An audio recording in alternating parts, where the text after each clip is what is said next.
Welcome to Politics Done Right. I am your host, Egberto Willies.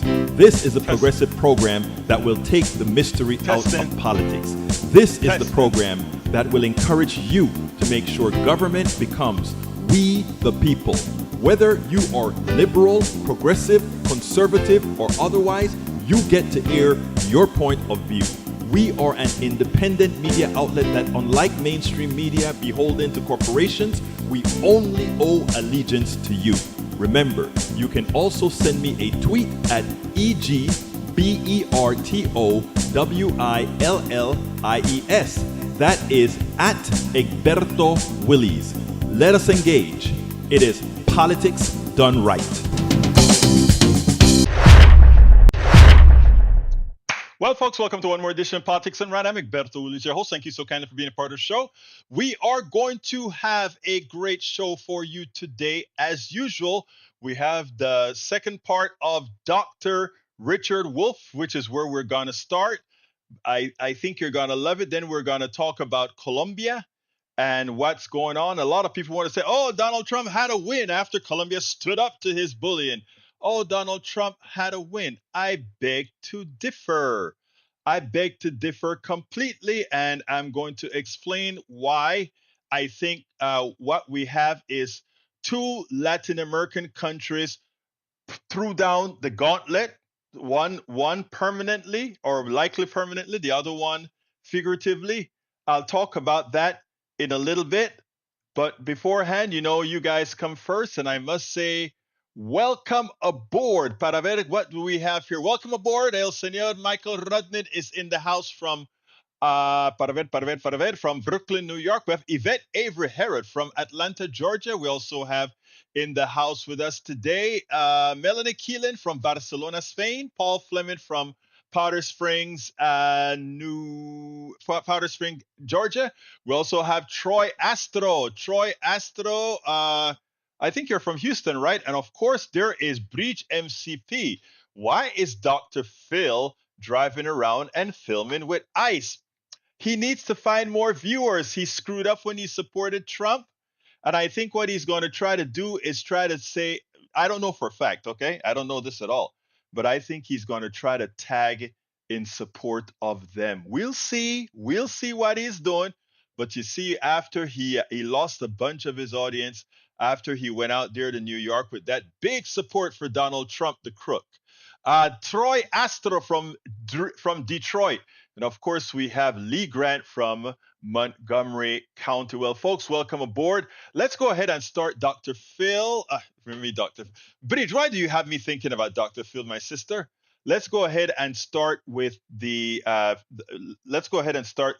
Dr. Richard Wolff, and then we'll take it on the other side. Welcome to one more edition of Politics Done Right. My name is Egberto Willies, your host. Today, we're honored once again to have Dr. Richard D. Wolff. Dr. Richard D. Wolff is the professor of economics emeritus at University of Massachusetts Amherst and a visiting professor in the graduate program in international affairs of the New School University in New York City. He is the founder of Democracy at Work and host of their nationally syndicated show, Economic Update. His latest book is Understanding Capitalism and is available along with his other books, Understanding Socialism and Understanding Marxism, at www.democracyatwork.info, among the many other books that he has written. Of course, Dr. Wolff, welcome again to Politics Done Right. Well, it's a pleasure, Egberto. Every time I talk with you, I get emails of appreciation for you, for me. It's very heady experience, so believe me, I enjoy it. Well, look, thank you so kindly. Look, I want us to discuss some truths about capitalism and why the income inequality and wealth disparities that have been realized is not an accident, but a designed outcome. So why don't you take that away and run with it, please? Okay. Human beings in the course of our history as a species, human beings have come up with a variety of ways of doing what we call economics. And all I mean by that is producing the food, the clothing, the shelter that we need to live on, and distributing the output, the houses, the bushels of corn, the shirts amongst us. I mean, that's the problem of economics. Get it produced and then get it distributed. And for example, in much of the early history of our species, we did this in small groups. We call them villages, in which we organized, okay, how do we get the bread baked? How do we get the housing built? How do we take care of our kids? All the usual problems. Then at later stages in our development, we changed. It's a long story. We don't have the time for it, but we reorganized it and we broke away from doing it as a group in a kind of collective way, all of us pretty much equal, men, women, older, younger, and we developed a system called slavery, which most people think emerged from clashes between groups of villages, and the winner became the master and the loser became the slave of the master. Long story short, some people were in a position to control the situation, to decide what gets produced and how it gets produced and where and who produces it, and the big one, who gets it when it's produced. And if you remember what you learned about slavery, you know that a very small group of people, known as masters, had the power to control the situation, and the mass of people were the slaves who did the actual work. Feudalism came later, at least in the West, and there you had a small group of lords and a mass group of serfs. Why am I telling you this? You'll see how it answers your question. We now live in capitalism. And capitalism is like slavery and feudalism. It didn't want to be. The people who made capitalism happen had bigger dreams, better dreams, but they ended up replacing the serf or the slave with the employee, and the master or the lord with the employer, and therefore inherited and maintained the fundamental inequality. The U.S. Census tells us that 3% of Americans are employers. The other 97%, you, Egberto, and me, we are employees. We are not employers. Okay, now let's understand what that means. The employers, those are the people who own and operate a business. Those are the people who are the boards of directors of large corporations, and they're the ones who are the major players these days. Those are the employers.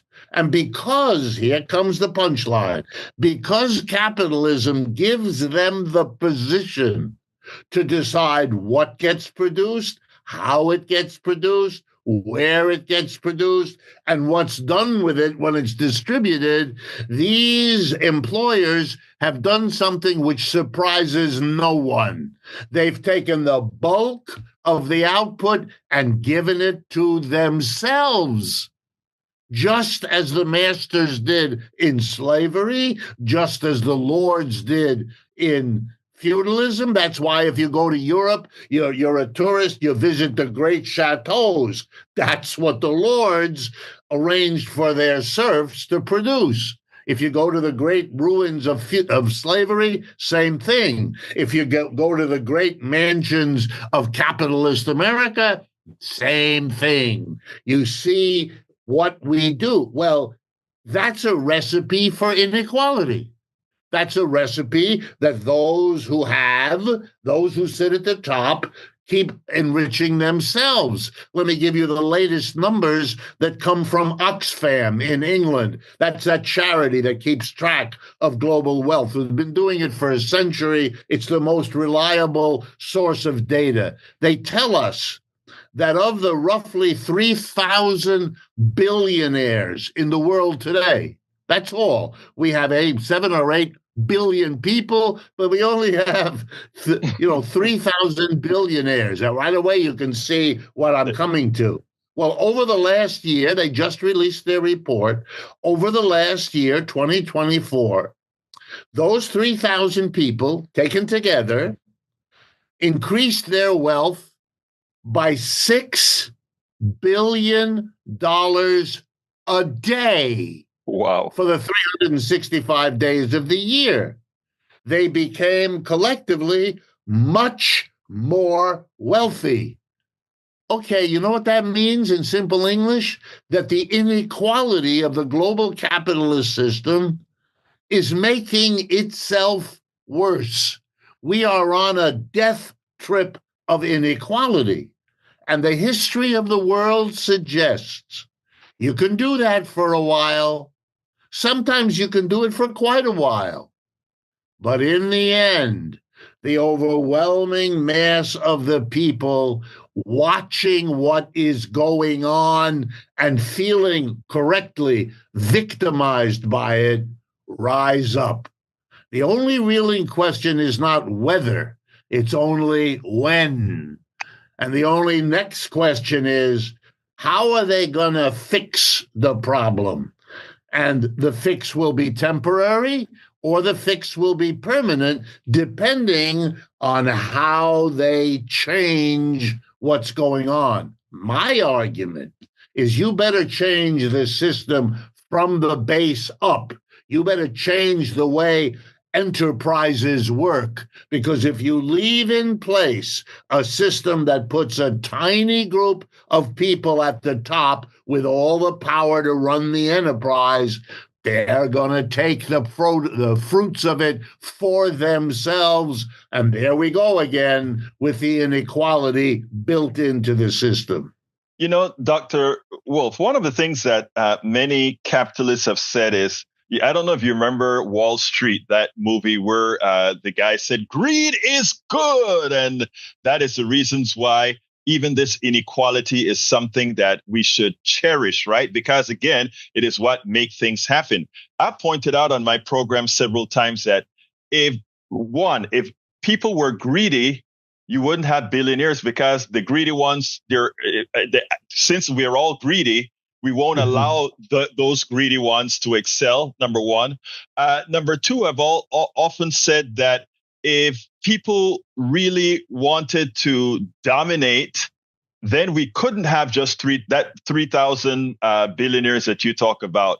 So my question to you, given that narrative that I think has been placed in one of the best ways for folks to understand, I mean, serf, the Lord, the slave, the master, now the executive, and the employer, the employee, they're all similar models. Is there something intrinsic to humanity that makes that, or was there a time in our history where that wasn't the case? Is selfishness of the few inherent or not?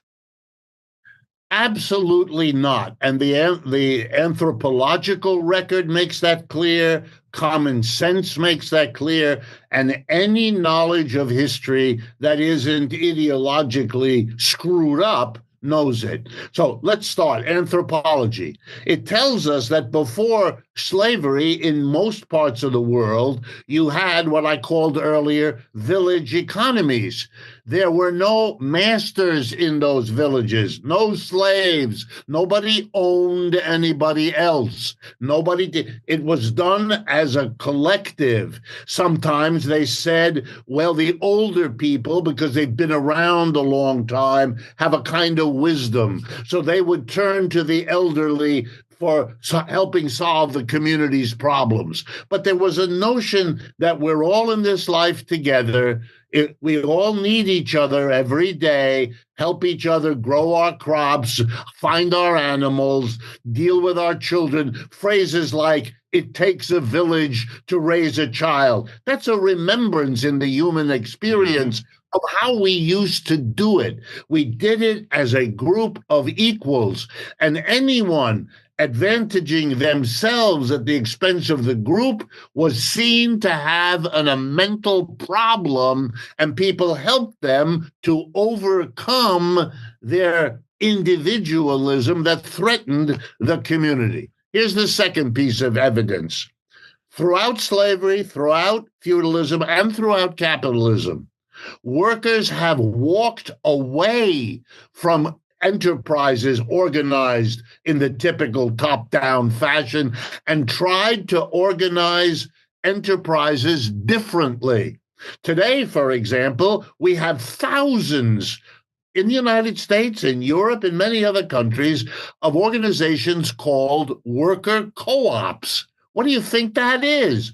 Exactly. That's the attempt of workers who walk away from their jobs in capitalist factories, offices, and stores because they want to get together with others like them in an equal relationship, working out of somebody's backyard or garage to set up a business, which they do, and they're very proud. We want one person, one vote. We make all the decisions. Monday to Thursday, we come and we work. On Friday, we don't do work. We sit around and we talk about this business, how we want it to grow, how we want it to work, how to resolve tensions that exist amongst us, and all. But it's all done in a collective way. There's no master. There's no employer. Look, when I have questionnaires to my students in my classes, in all the American universities I've ever taught in, I hand out at the beginning of the semester a little piece of paper, and I say to them, give me your name and what year you're in, what you hope to do in your life, so I have a better understanding of the audience I'm trying to teach. And one of the questions I ask is, what are your hope? What do you hope to have as a job 5 years after you graduate?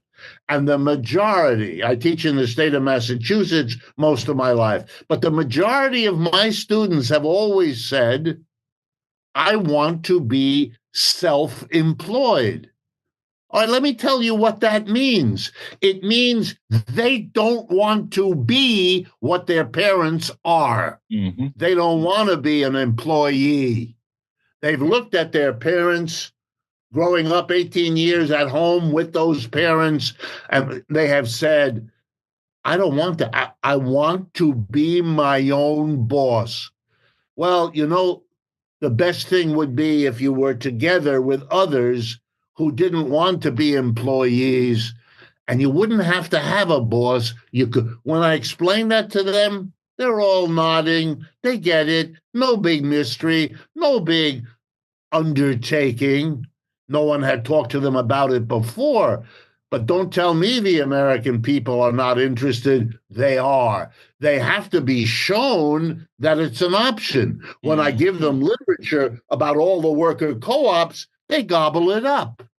And then I tell them, which is the case, that in places like Italy and Britain, worker co-ops are a much bigger part of the economy than they are here. And so people know about them, see them. Some folks go to work in them.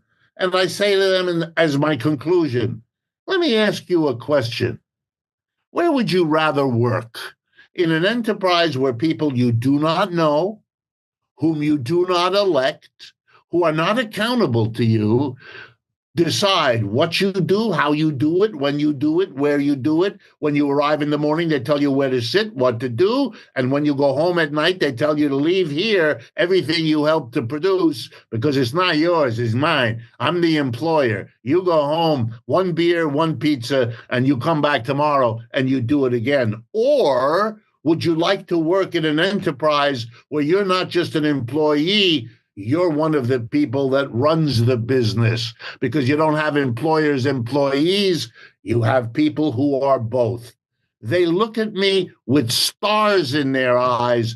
They never thought it was possible. That's where we have to go, because nothing short of that is going to undo the inequality that oppresses us at every turn. It's interesting because in that narrative, you spoke about freedom. And, many times when you hear whether Democrat, Republican, or these folks who believe in this system, when you hear them talk about democracy and freedom, they somehow like to equate that with capitalism. I always remind them that one of the second biggest countries in capitalism is China. And I don't think China would be considered a democracy. But also in a democracy, as you mentioned before, you would have where your employees would collectively say, or shouldn't call it employees, where the workers would collectively say, we want to do this, X, Y, or Z, or we see that the market really wants this, because that one guy at the top really can't see it, can he? Right. I mean, they can't see it. Go ahead. Egberto, let me make it as strong as I know how. Capitalism is not only undemocratic, it is the antithesis. It's the opposite. Exactly. Come on.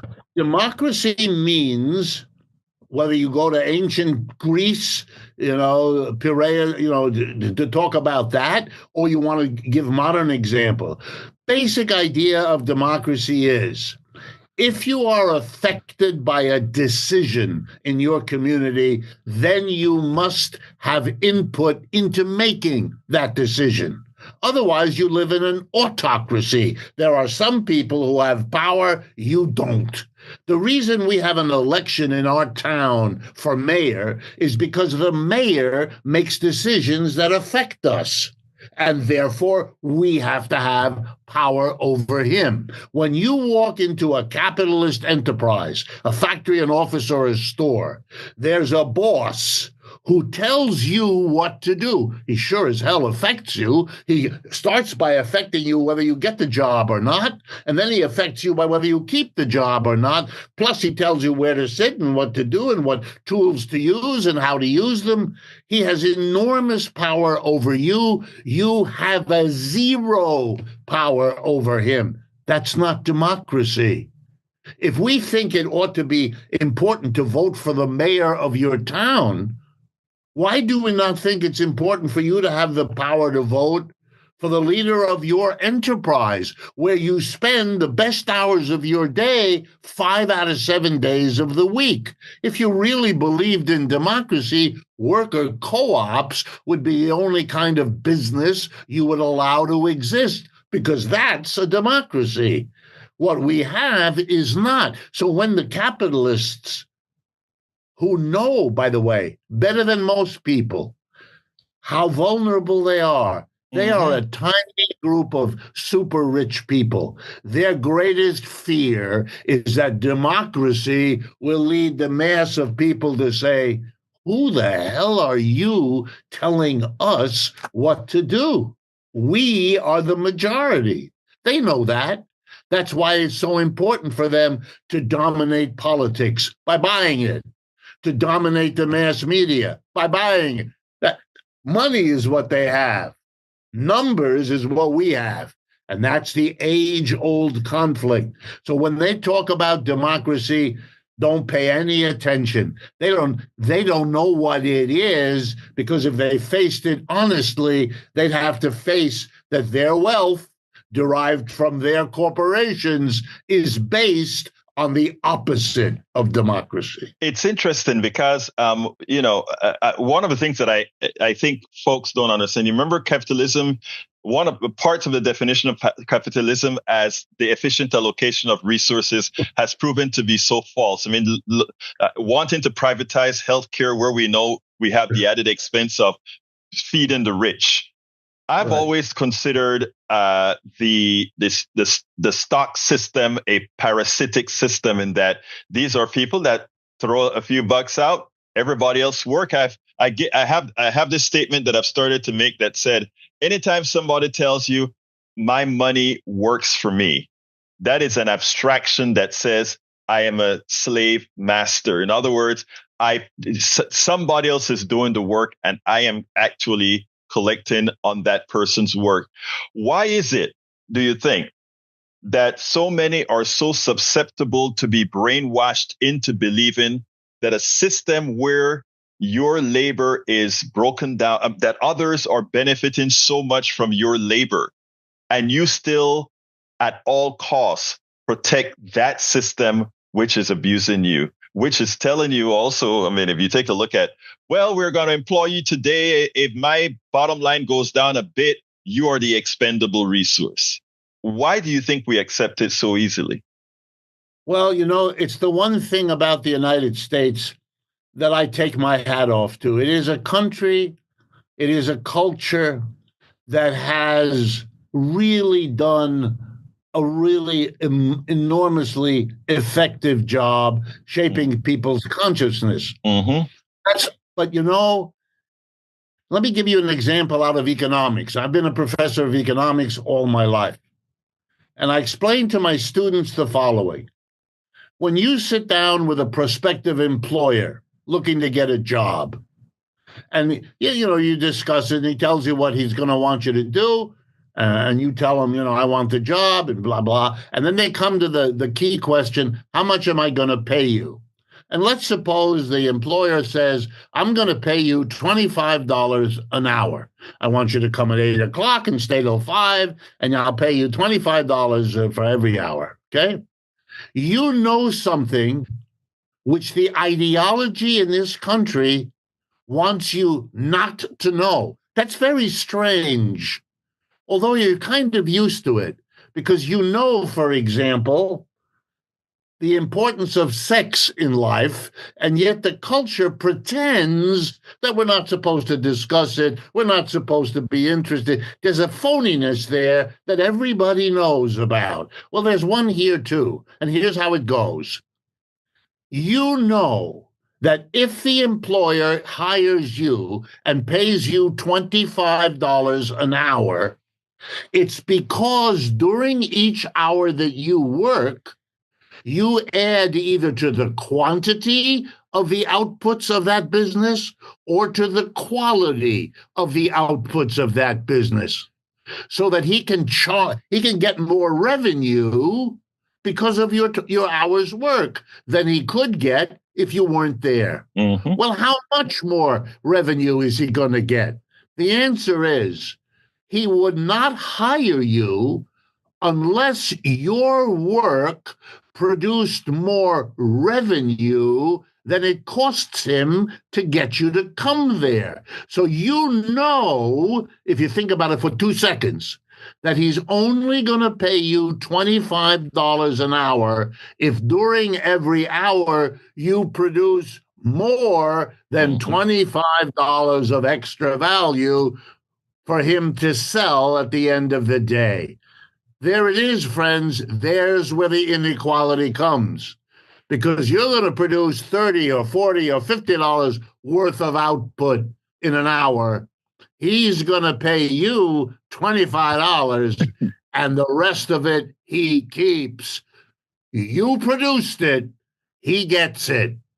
You produced it, you don't get it. That's why you're not wealthy and he is. And there's no need for that at all. The worker collectively could pay themselves $25 each, and then collectively have the excess, what we call the surplus, be decided by the community to run a daycare, to give portions of it to the workers as a bonus. 100 things can be done with it.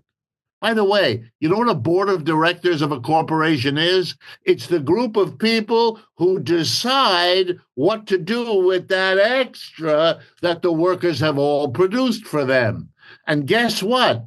They give it to themselves in those fat salaries and those beautiful executive offices. That's what it's used for. Not for you, community. For a minority, and a tiny one, rather than for a majority, which would be the democratic way.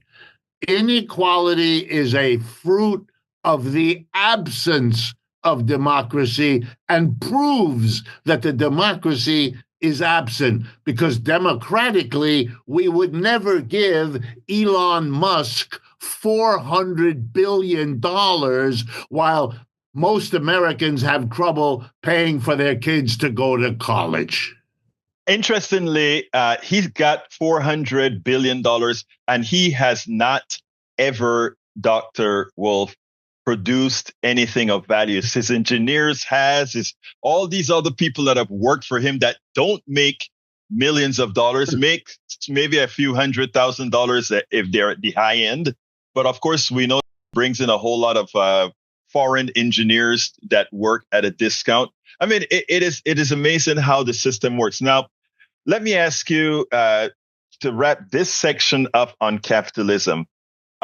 How do we make the transition? Earlier, you were talking about, before we came on air, that the great thing that you're seeing is that more folks are starting to understand these realities. Yes. Well, I'm a teacher. I've been a professor all my life, and I'm sure it's shaped my ways of thinking in dozens of ways. But here's one of them. I believe that human beings are inherently very creative, and that if you give them information about options and possibilities, it'll take some time, but they will think about them. They will move in that direction the more upset and dissatisfied they are with the way things were inherited, the way they got them from their parents or the previous generation. So, yeah, we're used to capitalism. It's been the dominant system in this country for a century or two, and that makes it powerfully cemented, you might say, in our ways of thinking. But capitalism, especially American capitalism, is in very deep trouble right now. That's something you and I should talk about. It is causing difficulty for more and more Americans. And as they experience that difficulty, for example, there's too much month at the end of the money for large numbers of people, and they have to face that. And they have to face that a dozen eggs is now a major expenditure, and whereas they used to have them for breakfast without thinking about it, on and on. Going to college is unaffordable for millions. Having your own home is an American dream way out of reach for the majority of our young people, and on and on. As this system breaks down, stops working, as the jobs we have are crappy, as our futures don't look any better, the interest in alternatives becomes greater. That's just a normal human adjustment. Here's the thing. The more people like you, especially you, because you have a large audience, you are listened to, people think about the things you say. If people like you, but also ordinary people going about their ordinary lives, if they start thinking about alternatives, like a worker co-op business, for example, they will find the ways. They will be creative in how to do it. Look, there is something called the United States Federation of Worker Co-ops. There's so many American people organizing co-ops that they have to have a federation. And you go to their website and you'll see where they are and what they're doing and how they're growing. Okay, that's something an interested person can find out about. How do you set one up? How do you run one? You won't be starting from scratch because many thousands of people in this country and even more outside have, decades-long experience. In Spain, there's something called the Mondragon Cooperative Corporation, which is the seventh largest corporation in all of Spain. It has its own university that teaches people how to raise the money for a cooperative business, how to run it, how to grow it, on that information, that literature, the teachers, it's all in place. It now only needs people to say, hey, why is it that here in the United States, in business schools, where I have taught in part of my life, we teach only about how to start a capitalist business, how to run a capitalist business. We don't even offer our students courses that say, well, here's an alternative way to run a business. It would have its problems and we would have its solutions to those problems. But you're not in a world that gives you no choice. I love it when Americans have to be told, you claim that you believe in freedom of choice. Well, for you to have freedom to choose between a capitalistically organized business with what we know it does and a worker co-op based business, you'd have to learn about it in school. You'd have to hear about it on the news. You'd have to have examples in your community where you could go and see how it works. Imagine how a job there would feel and work for you or your family. We don't have any of that. We have a capitalist system that wants us to believe we are stuck in it, that it's the only one, that it's better than all the alternatives. That's what they thought in feudalism. That's what they taught people. That's what they taught in slavery, that God himself decreed that some of us are master-type people and others of us are slave-type. We had to fight our way out of those ways of thinking. And once people did that, that system was done. It may not have known it yet, but it was done. The fact that I'm talking the way I do, the fact that the audiences I face are larger now than they have ever been in my lifetime. Here in the United States, I was born in Ohio. I've lived and worked in America all my life. I have a bigger audience now, much bigger than I ever had. And it's not because of me. It's because these issues are now coming up.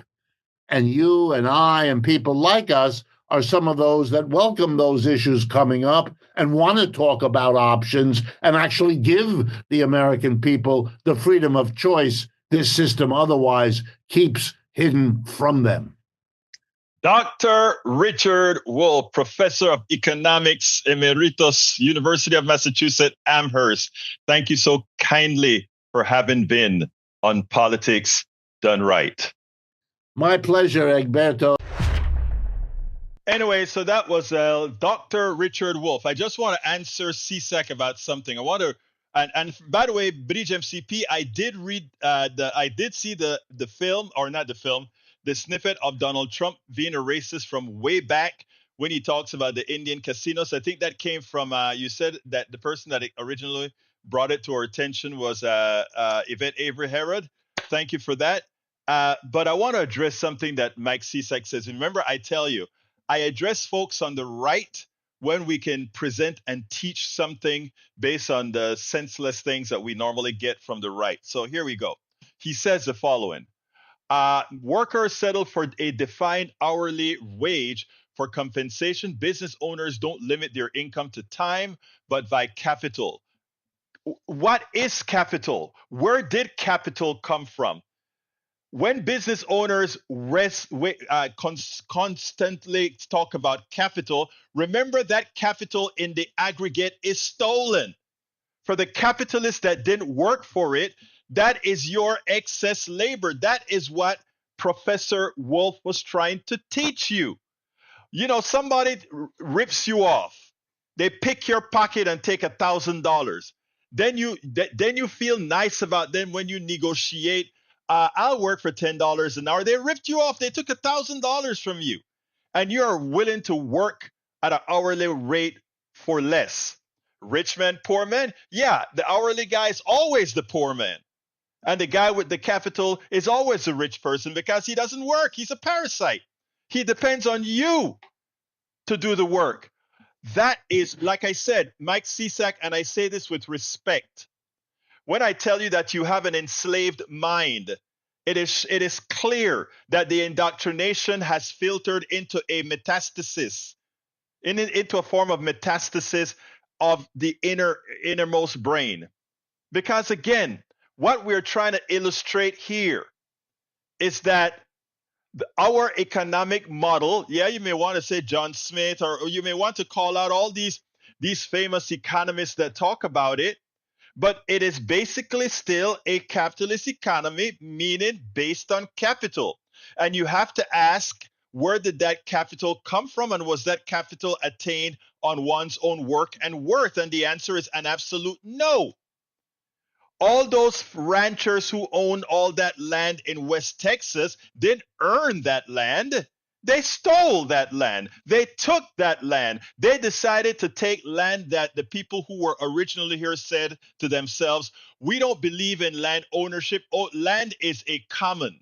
And land being a common, all of us have free access to use it and be stewards of it. That's why things like forest fires and all of that, these natives always knew about having protective burns and stewards of the land. We come and we ownership. I claim this land in the name of the queen. It's my land. You go to India. We claim this land in the name of the queen or in the name of the king. Who the hell are you? You know, we have all these attacks that we have on the immigrants right now that are coming over from the south, mostly from the south of the border and through airlines and staying, etc. And we want to demonize them as being evil.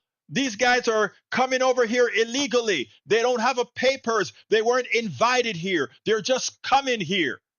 And we want to knock them out for that. And then but the lack of humility is what gets me, because these people are coming over here because of the violence in their countries, because of the economic situation in their countries. A lot of that situation because of what we have done economically to be advantageous in the export-import relationship. A lot of it is our doing. Why they are in fiscal trouble. Okay? A lot of it is there. And now we want to be high and mighty. They come over here. They want a job. They want employment.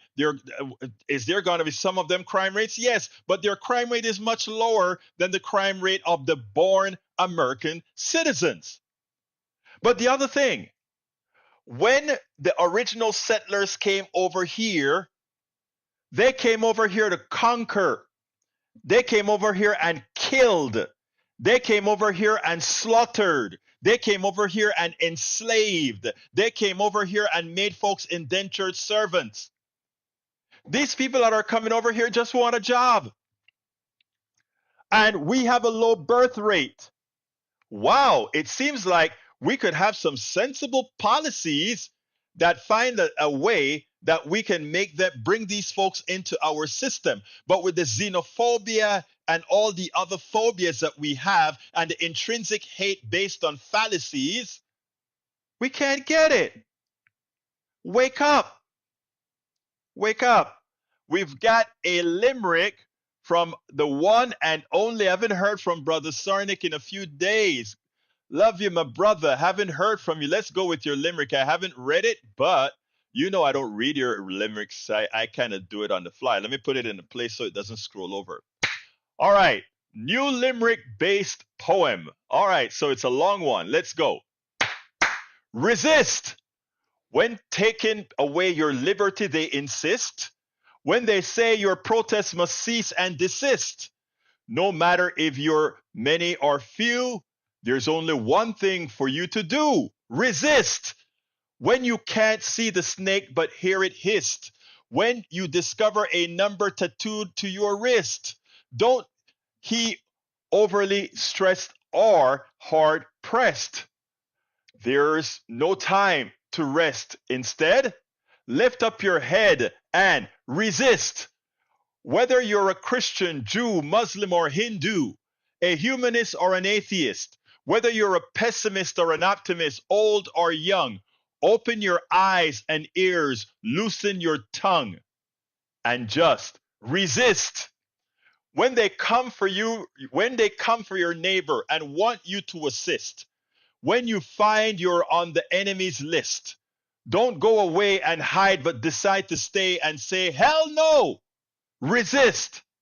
Even though some days it's hard to just exist, and you're distressed or even depressed, and you're afraid you might be next, you must do more than just get pissed. You must stand up and raise your fist. Get others beside you to enlist so that from morning to night together we will persist. Fight for our rights and resist, resist, Resist. That is our call and cry, my brothers and sisters. That is the call and cry. I love it. I love it. I love it. Once again, A plus. A plus. All right, let's continue reading what we got here. Paul Fleming says a video released as part of an ongoing lawsuit against Southern California Edison, the electrical utility for Los Angeles, appears to show that a few firms say is the start of the deadly Eaton fire. Doesn't surprise me at all. Let's see what else we got here. BDMCP saying, Berto Willis, correct me if I'm wrong. Colombia has always been Biden allowed deportees planes land there. Rump's planes had the people tied up, no food or drink, no AC. People were fainting. Colombia said we will send our own regular planes so that the people are treated humanely. Yep, I have a piece that I need to do on Colombia, but since we got calls, I think I'm going to forego it. All right, come on in, my dear brother. Taking notes. Patrick, come on in, my brother. Note taking has stopped. How you doing today? I'm doing fine. Talk to me, sir. I wanted to point out to the people that think that capital and businesses are doing us a favor, and that they are separate from the middle class. If it wasn't for workers and people taking out mortgages, which are a form of socialism, if we weren't borrowing money to pay for cars, and cars are highly socialized machines because the people build the roads, the people put up the lights, the people put together the laws and everything. But I don't need to go too far into that. But if it wasn't for us swinging hammers and making loans or taking out loans, there wouldn't be other loans available for people to start businesses. Most businesses, smaller businesses, start with loans, and those loans don't come available without the worker. You know, it is the thing that. Go ahead. I was gonna say that's why you can't get a loan in a recession, because people aren't working enough. More money is not being generated by the working class, and it was sabotaged or mismanaged by the upper class. So not only do they put us in a recession, we're the ones that have to work our way out of it for them, and we're the only ones that are making money available for them. We're the only sources of real wealth being generated anymore. Everything else is a sinister tool set up by micro investments, all that take money out of the middle class. It's all coming out of the middle class. Go ahead. You know, let me tell you this, Patrick, and you know, fundamentally speaking, what we have to try to deprogram people about is that there's something special about capital as opposed to workers, right? In other words, our entire system is based on giving preference to capital. We have the way we tax capital, the worker gets taxed at a higher rate than people with capital. The way we deal with, whenever we ask a question about how a policy, a social policy or whatever, the first question that is usually asked is, how is that going to affect business, meaning capital? We have to deprogram ourselves from that thought process that everything that we look at comes from the capital perspective and start attempting to see it from the human perspective. What happens is we have been indoctrinated all our lives to not understand something specific that you said there. We are the ones who always carry the load. No person with capital, no billionaire carries the load for anything. They got all the money that they've had on our backs, not on their innovation, not on their education, not on any of that.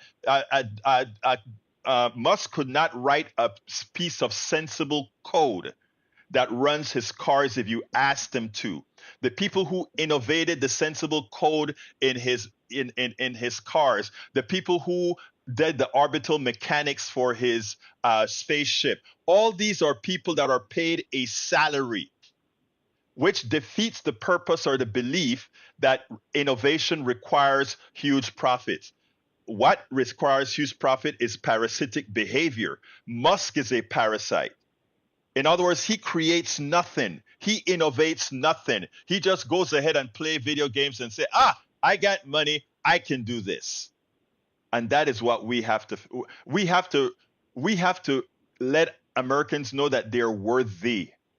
that they are worthy, and stop letting them fall for the crap that somehow these rich people have some value to society. Continue, my brother. Well, you summed it up pretty well, but I would like the posse to really wrap their mind around, no matter how much money Musk has, if he can't find somebody to work for him, that money is worth nothing. Exactly. You nailed it. Money is just, I mean, that's why all the things like crypto and all, I mean, it's a joke, and to think that a serious country has so many things that are fun. Look at what happened today, right? Today, I don't know how many people know about this, but China came out with a new app, a new chat box that they said, we don't know if it's true or not, but they have a chat box that is the #1 download in the country, in America today, to rival Chat GPT or anything. Large model development. They said it cost them $5 million to develop their chat model, okay? That rivals what we've invested hundreds of millions, if not billions, into. So all the stocks on the AI stuff is cratering on the NASDAQ today. Why? Because somehow somebody may have done it better than us. But here's what I have to tell you. You know why it costs us so much to do things, Patrick? Because we use a capitalist model. Corrupt.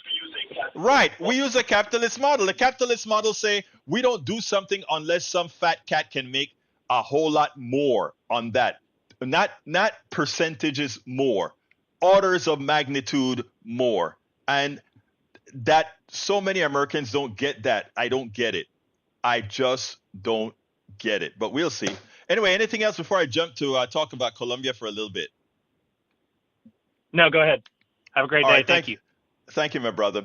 All right, folks. As you guys know, Donald Trump is talking about, he beat Colombia. Colombia said you couldn't bring the prisoners here, and we told them we'll throw some tariffs on you, and then if we throw tariffs on you, you're gonna cave. And it seemed like Colombia caved, right? I am so proud of Gustavo Petro. A lot of the newspapers, including some in Colombia, actually said that Trump had an international win. But a paper, and let me just bring up the first paper. It's in Spanish, right?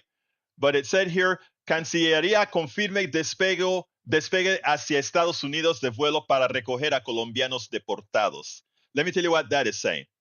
Remember, Donald Trump wanted to bring these people in like slaves with chains around their feet and their necks into Colombia off of a military plane. That's the visual that he wanted Colombians to see about their fellow brothers and sisters, right? Coming back to the United States after going through the Darien jungle to try to find some sort of economic freedom, right? So Donald Trump and these guys don't only want to deport people. They want to humiliate them.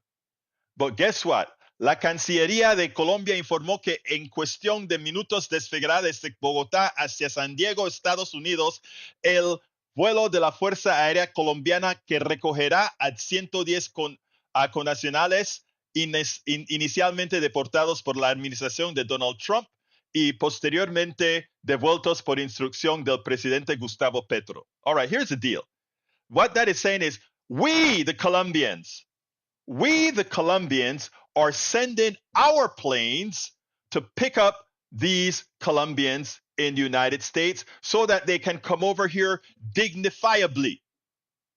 In other words, while everybody is talking about how Trump won, remember why President Gustavo Petro didn't let those planes land. He's gotten over 400 American flights returning people already. But when Biden was returning that I think it was 40-something thousand or however many thousand Colombians back to Colombia, he didn't try to humiliate them. He didn't try to dehumanize them. And what Petro was saying is, I don't want my citizens dehumanized. And what was the deal with Trump? We are sending our planes to the United States to pick up those who you are deporting so that they can have a dignified return to Colombia. We are not going. So again, that's all he wanted in the beginning. He said, we will accept our people in a dignified manner. All right. And the rest of, and again, Trump is a showboat. He goes out and he talks a lot. And even some of the Colombian newspapers are saying, yeah, he had an international win. Well, one Colombian newspaper did say something that was smart. They said, if the rest of the world is going to look at Gustavo Petro as a test case of how Donald Trump operates. So he stuck his neck out there. And while many would say he got it whacked off by Donald Trump with the sanctions, he didn't. He didn't want sanctions because he doesn't want to affect his economy. But you know who else didn't want sanctions? Donald Trump didn't want sanctions because your coffee would be more expensive, your bananas will be more expensive, your flowers would be more expensive. And he doesn't want inflation in his name either. So he had to find a way that he's going to claim he won. And Gustavo is going to just come out and say, and I brought back my citizens with dignity. I brought back my citizens with dignity. And you know what?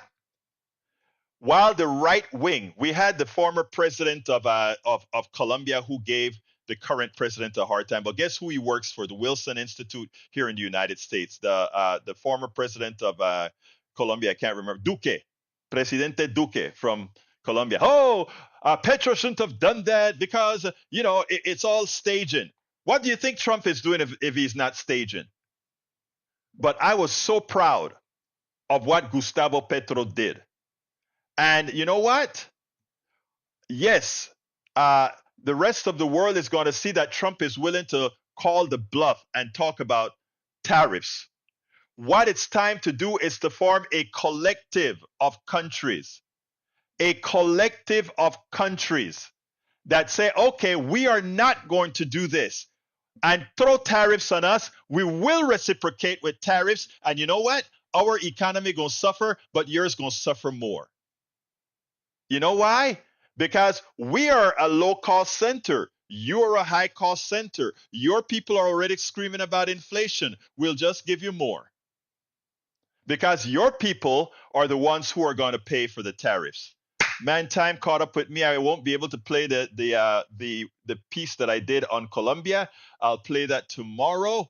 As far as what's in the chat, folks, I'll take a look at the chat afterwards, but I've got to go. Before I go, I want to ask all of those that are watching right now to please consider becoming supporters of Politics Done Right and my program. Remember, this is not just a program that does these two shows every day at 6 in the morning, at 3, but we also did write books. We also write columns, both in newspapers and otherwise. If you take a look at several Houston newspapers and elsewhere, you'll see that I have several articles in them as well. I've written for Common Dreams. I've written for a lot of these other entities.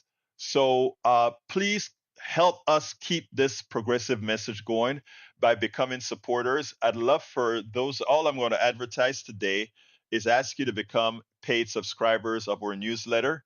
And to become a paid subscriber of our newsletter, just go to egberto.substack.com or go to politicsdoneright.com/newsletter, politicsdoneright.com/newsletter. We can't do this without your support. We work hard because more than ever. Another story I did this morning was with the consumer advocate Ralph Nader. Ralph Nader came out and pretty much said we need the mainstream media to start uplifting all the organizations that are working for the public. The reality is they're not going to do that. As you can see, the owner of the Washington Post, which is Bezos, and the owner of the LA Times and the owner of New York, not all of them said they're going to try to cover Trump in some sort of a neutral way. You can't cover Trump in a neutral manner because Trump is not neutral. Trump is a clear and present danger.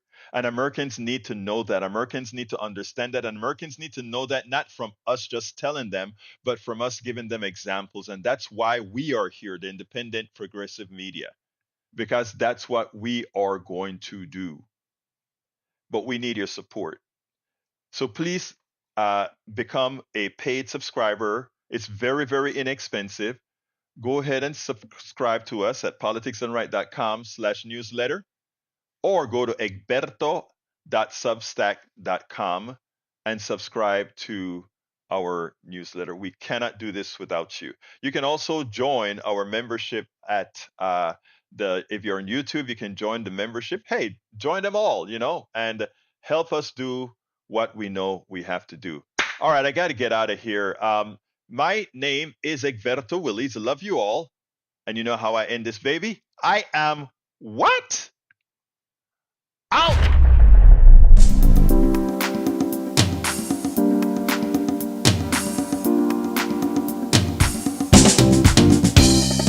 Welcome to Politics Done Right. I am your host, Egberto Willies. This is a progressive program that will take the mystery out of politics. This is the program that will encourage you to make sure government becomes we the people. Whether you are liberal, progressive, conservative, or otherwise, you get to air your point of view. We are an independent media outlet that, unlike mainstream media beholden to corporations, we only owe allegiance to you. Remember, you can also send me a tweet at EGBERTOWILLIES. That is at Egberto Willies. Let us engage. It is Politics Done Right.